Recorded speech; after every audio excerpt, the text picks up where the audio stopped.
The COVID-19 pandemic brought fear and uncertainty around the world, including Papua New Guinea.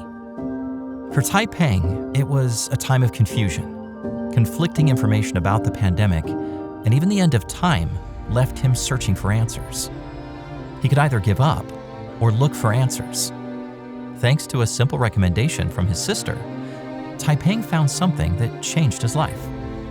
During that period, my sister told me there was a radio station that just came on that she was listening to also that shared some messages that might help me understand it a bit more better.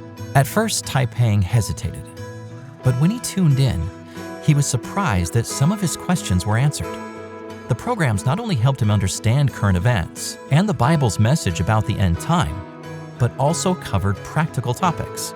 There was one particular session that I found really interesting and I was listening throughout, and that was about marriage. And it was, I think, covered for about a few weeks, and I actually listened throughout the whole session. And I thought to myself, like, I should have listened. I heard this probably while I was younger.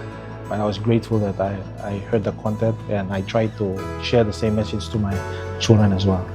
Thanks to your 2022 13th Sabbath Offering, Hope FM was able to strengthen its infrastructure, ensuring uninterrupted broadcasts and producing more local programs that share hope with families like Taipeng's.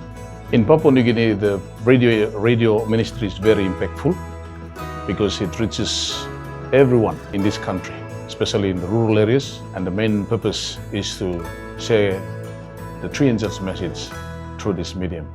Soon, Hope Channel TV will join Hope FM in Papua New Guinea. Together, radio, television, and digital media will provide continuous outreach to remote regions, sharing faith-filled programs that inspire change.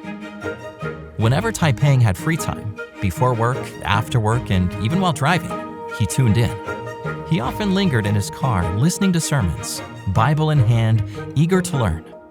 Excited, he introduced Hope FM to his family, and soon they were listening together at home and on the road. They were all overjoyed to have discovered the truth about the Sabbath. Why did it take 38 years before I finally heard this message?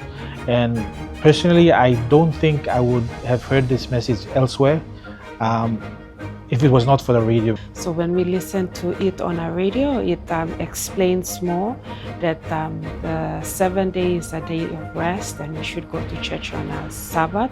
So it convinced us to go to church on a Sabbath. I don't think if probably the friends invited us, we wouldn't have gone. But because we heard it from the radio, so we listened to it and it convinced us to go. Taipeng's family is just one of many in Papua New Guinea that has been blessed through your 2022 13th Sabbath Offering. Please continue praying for his family as they grow in truth, and for the ongoing work of Hope Channel and Hope FM as they reach more lives across the country. Thank you for your support through the 13th Sabbath Offering.